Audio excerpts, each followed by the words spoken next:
Jamaah, oh jamaah. Alhamdulillah. Alhamdulillahirrabbilalamin. Jamaah, kita masih di Islam itu Indah. Dan buat jamaah yang baru bergabung, hari ini kita sedang membahas tema amalan-amalan yang dapat memperpanjang umur. Tadi yang pertama adalah berbuat baik pada tetangga, cek. Menyambung tali kekerabatan, cek. Bertakwa dan taat pada Allah, Cek. memiliki akhlak yang baik, Cek. optimis dalam hidup. Cek. Masya Allah, itu anak sekarang. Oh gitu ya. Gitu.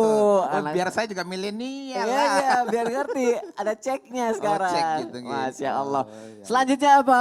Nih ada tayangan lagi nih. Parodi bahaya curiga dan prasangka buruk terhadap orang lain. Kita lihat tayangannya jamaah. Silakan.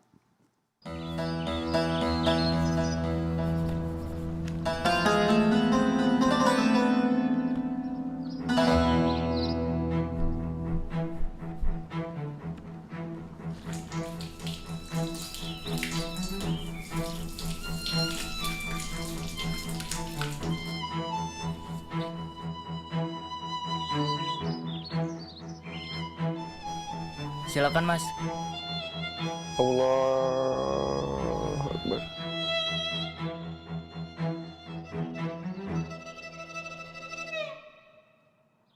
Assalamualaikum warahmatullahi wabarakatuh. Assalamualaikum warahmatullahi wabarakatuh.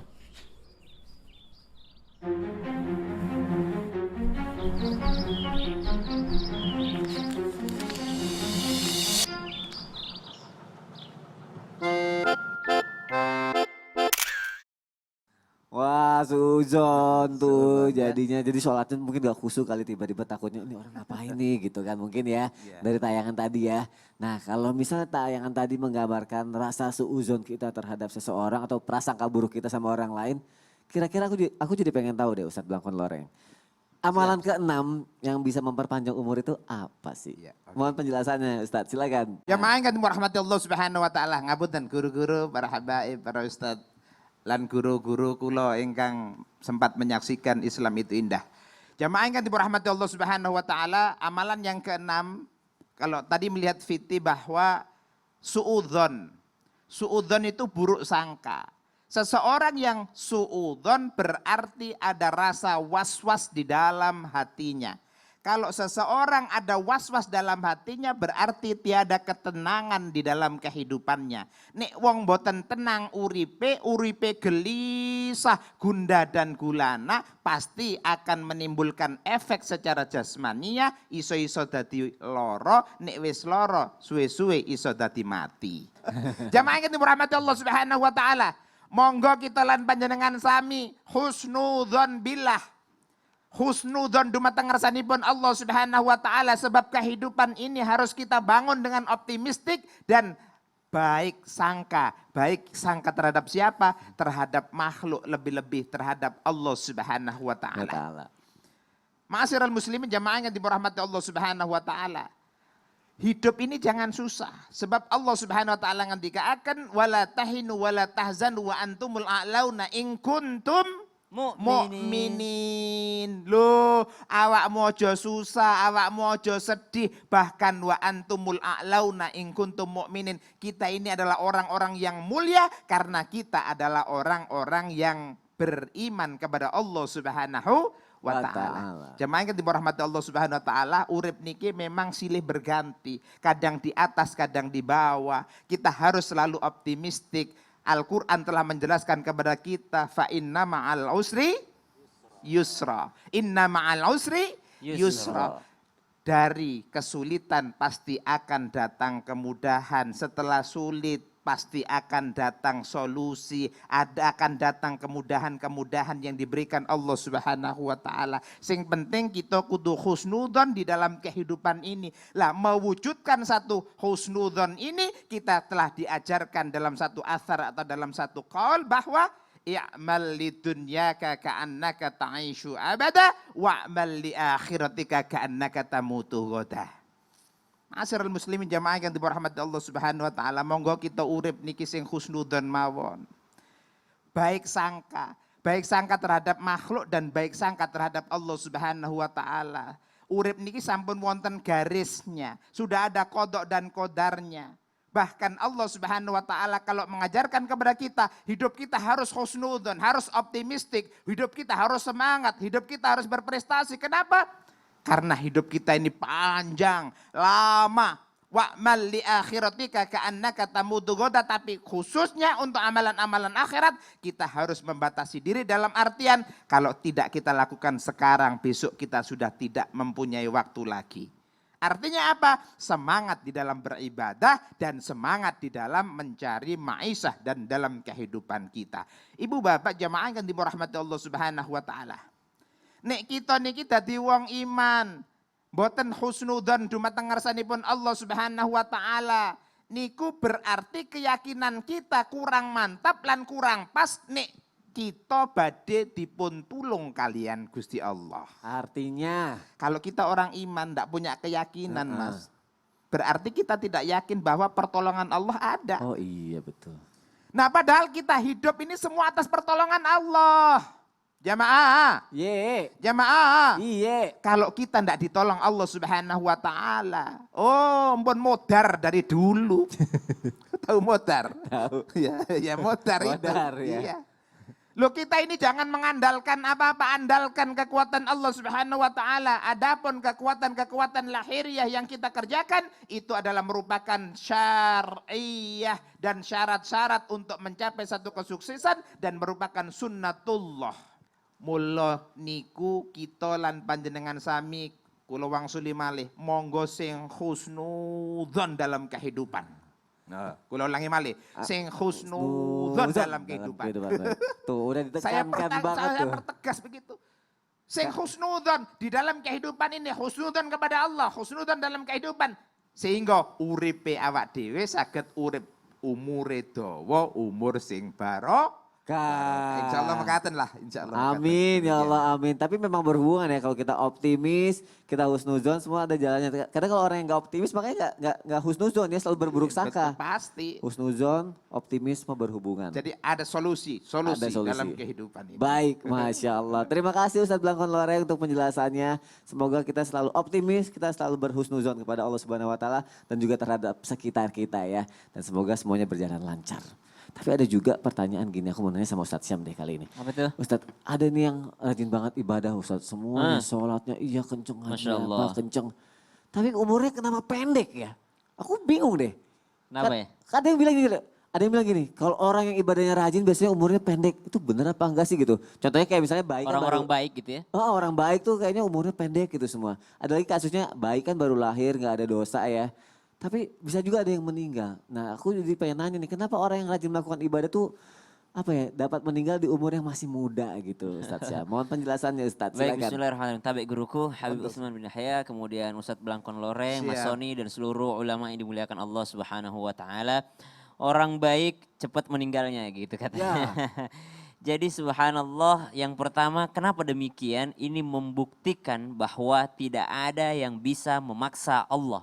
Tidak ada yang bisa mengatur Allah, tidak ada yang bisa mengambil kuasanya Allah. Tetap kalau Allah sudah memutuskan, entah Anda orang baik, Anda orang buruk, Anda orang apa, Anda orang apa. Kalau Allah sudah memutuskan gitu. Jadi tidak ada yang bisa untuk mengatur Allah Subhanahu wa taala. Allah itu Al-Mutakabbir, Allah itu Al-Aziz, Allah itu ya, Allahu Akbar gitu ya, Allah yang Maha Besar. Tidak ada yang lebih berkuasa dibandingkan Allah Subhanahu wa taala. Innallaha ala kulli syai'in qadir. Yang kedua, kenapa sih orang baik ini biasanya meninggalnya cepat? Walaupun gak semuanya gitu. Nabi Nuh alaihi salam kan diberi umur yang panjang gitu ya, sampai 1000 tahun. Nabi Lut alaihi salam diberi umur yang panjang. Kemudian nabi-nabi yang lain diberikan umur yang panjang.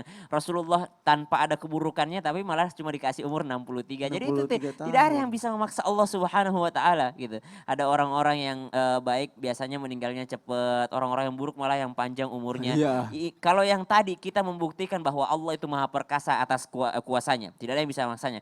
Kalau yang kedua, kita mengetahui dan sadar bahwasanya Allah Subhanahu wa taala itu maha penyayang kepada hambanya. Kenapa orang baik biasanya dicabut nyawanya cepat? Supaya dia tidak sempat untuk bermaksiat. Kenapa orang buruk itu biasanya nyawanya diperpanjang oleh Allah Subhanahu wa taala? Walaupun tidak semuanya gitu ya. Ya jangan mengatakan ya udah kalau gitu saya berbuat buruk aja Jadi biar jahat panjang aja deh, umurnya. gitu. Enggak begitu. Banyak orang yang memperlambat taubatnya ternyata umurnya pendek gitu. Enggak ada yang tahu gitu. Ini membuktikan bahwa Allah itu Ar-Rahman Ar-Rahim. Allah itu Maha Pengasih, Maha Penyayang. Kalau dia sedang berbuat baik, umurnya pendek, oh jangan dikasih panjang umurnya orang ini. Karena kalau dia kasih umur panjang, siapa tahu nanti dia berbuat buruk. Kalau dia orang buruk dikasih panjang. Kenapa? Allah masih menunggu taubatnya.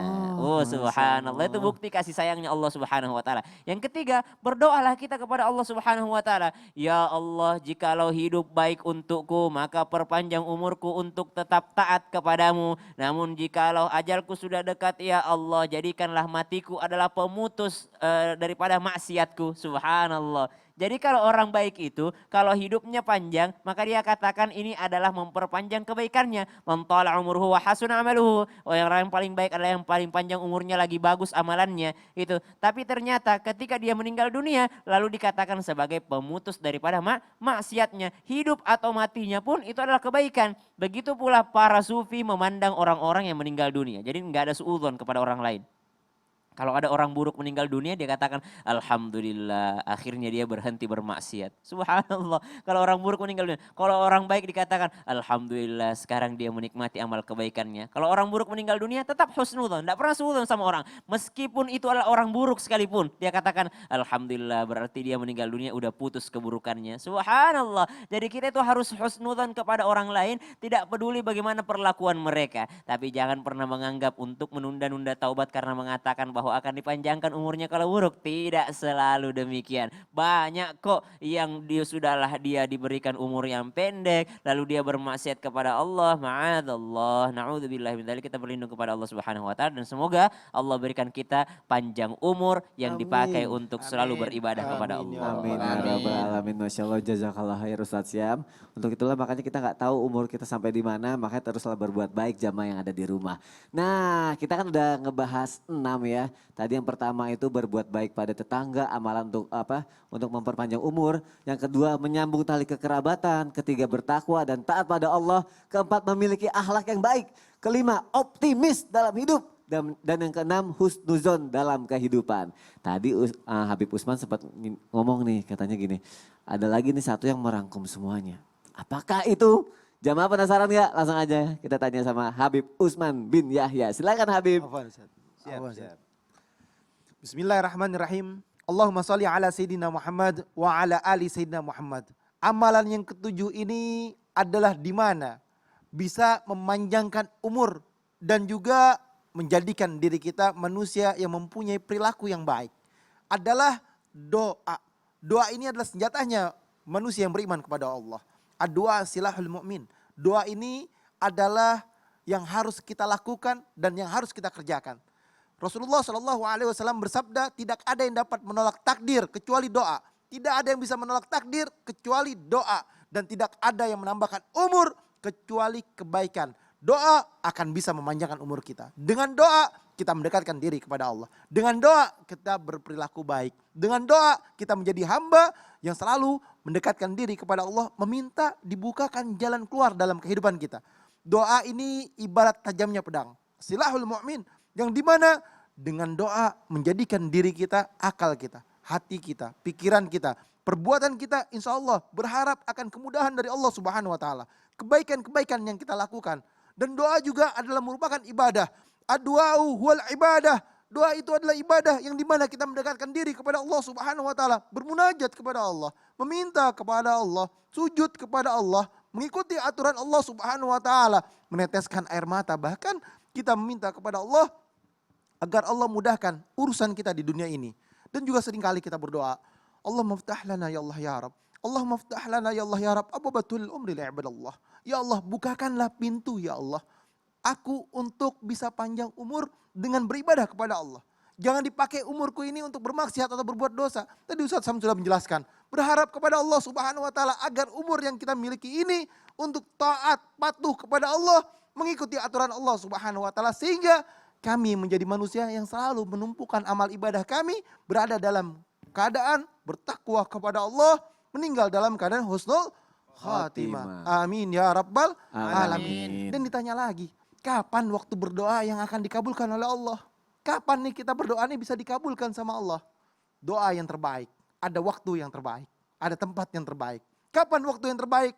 Waktu yang terbaik adalah sepertiga malam. Yang dimana tanazzalu Rabbuna tabaraka wa ta'ala kulla lailati ila samai dunya. Jelas bahwasanya Allah subhanahu wa ta'ala turun setiap malam ke langit dunia. Hingga tersisa sepertiga malam terakhir. Siapa yang berdoa kepada Allah subhanahu wa ta'ala, yang meminta kepada Allah subhanahu wa ta'ala, dikasih oleh Allah subhanahu wa ta'ala. Orang yang minta ampunan kepada Allah, diampunin sama Allah subhanahu wa ta'ala.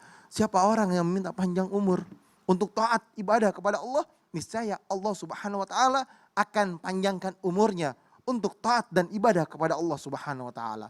Berdoalah di sujud-sujud terakhirmu. Berdoalah di waktu sepertiga malam. Allah subhanahu wa ta'ala turun. Yakni di langit pertamanya Allah subhanahu wa ta'ala. Yang dimana Allah subhanahu wa ta'ala melihat hamba-hambanya yang bangun, yang sholat, yang ibadah. Bukan mereka bangun cuma nonton bola. Mereka bangun cuma buat ke kamar mandi doang.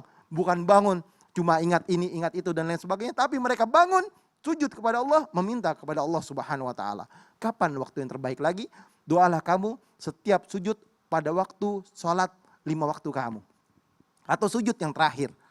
Yang dimana berdoa meminta kepada Allah. Munajat kepada Allah subhanahu wa ta'ala. Dan doa setelah selesai sholat, niscaya berharap agar Allah mudahkan dalam urusan dunianya, Amin, ya kehidupannya, Rabbal dan Allah Alamin. selamatkan dalam akhiratnya. Amin. Amin ya Rabbal Alamin. Masya Allah. Tapi emang benar juga sih ya jamaah ya. Kita udah berbuat baik pada tetangga, udah husnuzon, udah optimis. Tapi kalau nggak doa, jadi kayak nggak lengkap gitu semuanya. Jadi kan mau mohon kabulnya doa sesuatu karena doa kita juga ya. Baik jamaah yang ada di rumah, kita lanjutkan lagi. Terima kasih sebelumnya Habib Usman. Nah sekarang kita akan masuk ke segmen Ruqyah Syariah Mandiri secara online dari rumah. Dan alhamdulillah kita juga sudah terhubung dengan jamaah yang ada di rumah. Assalamualaikum warahmatullahi wabarakatuh. Waalaikumsalam. Baik, Selamat pagi. selamat Pak pagi. Ustadz. Assalamualaikum. Waalaikumsalam warahmatullahi wabarakatuh. Sama Sehat ya. Mas Sony. Halo, ya baik. Kira-kira mau ada keluh kesah apa, ada curhat apa, dan kenapa sih kok tiba-tiba mau ikut Ruqyah Mandiri iya. online? Silakan.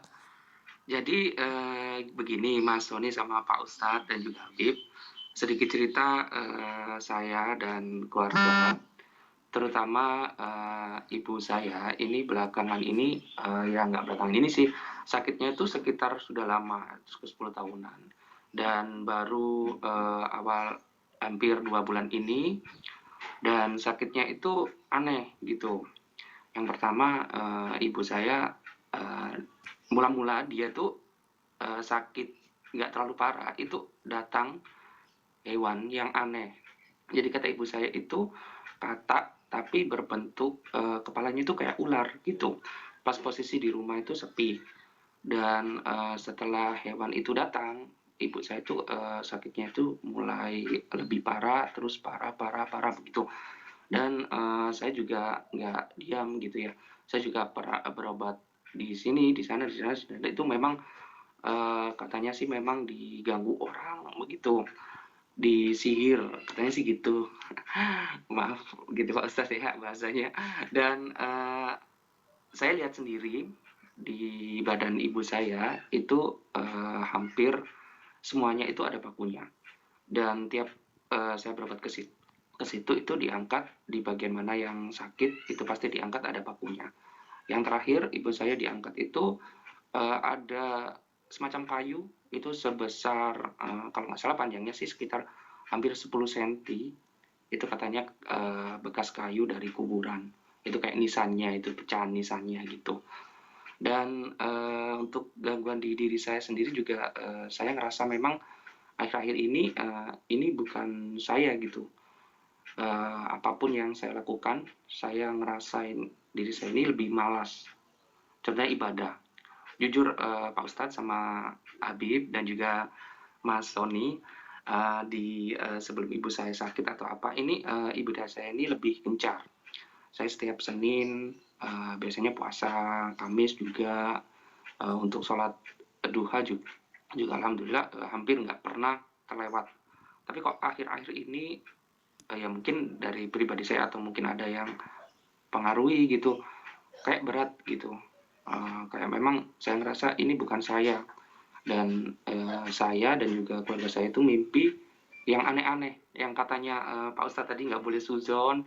Nah, memang gini ya Pak Ustadz ya, saya juga pernah mendengar kalau memang kita dikasih mimpi itu memang petunjuk ya Pak Ustadz. Saya merasa nggak sujon sama seseorang, tapi memang di mimpi saya dan keluarga saya itu orang itu saja yang muncul Pak Ustadz. Apa memang orang ini yang ngasih atau mungkin orang ini yang gimana, saya juga nggak ngerti. Baik. Dan saya juga nggak pengen suuzon, tapi memang mimpinya itu terus orang ini saja gitu Pak Berarti yang Ustadz. pertama kali ngalamin kejadian-kejadian yang bisa dibilang aneh ini adalah Ibu Mas dulu ya. Ibu Mas ya dengan ada paku di badannya, ada kayu itu Iya. gitu Ada kan. kodok, Iya. katak kepala ular. Tapi kepalanya ular gitu kan. Akhirnya Mas merasakan sendiri dengan mengalami sesuatu yang tidak enak lah ya di badan, sampai ada mimpi-mimpi yang Iya, betul. orang itu aja yang mungkin Mas mikirnya nih kayak apakah ini pertanda sesuatu nih gitu kan. Yang Iya, tadinya iya, nggak betul. mau suuzon akhirnya jadi suuzon gitu ya. Iya, betul Baik. Mas Sony. Makanya Tapi akhirnya memang Mas memilih ikhtiar rukyah mandiri online ini ya. eh, Untuk Mas sendiri iya. juga dan juga untuk Ibu pastinya ya. eh, Sedikit banyaknya insya Allah kita paham dengan kejadian yang Mas alami, dan insya Allah mungkin nanti setelah jeda iklan yang berikut ini Ustadz Syam akan membantu membimbing bacaan apa saja yang untuk kita gunakan untuk praktek rukyah ini. Jadi mohon maaf Mas harus tetap di Islam itu indah ya. Insya Allah jangan kemana-mana, karena setelah jeda iklan ini kita akan langsung praktek rukyah mandiri online ya. Gak apa-apa ya. Siap. Gak apa-apa, begitu Gak juga apa-apa. untuk jamaah yang ada di rumah, jangan kemana-mana, mungkin bisa ikut rukyah juga nanti setelah jeda iklan ini, disiapkan juga 1 gelas airnya. Insya Allah setelah ini kita akan langsung praktek rukyah syariah mandiri secara online. Jadi jamaah jangan kemana-mana, tetap di Islam, itu indah. Jamaah, oh jamaah, alhamdulillah.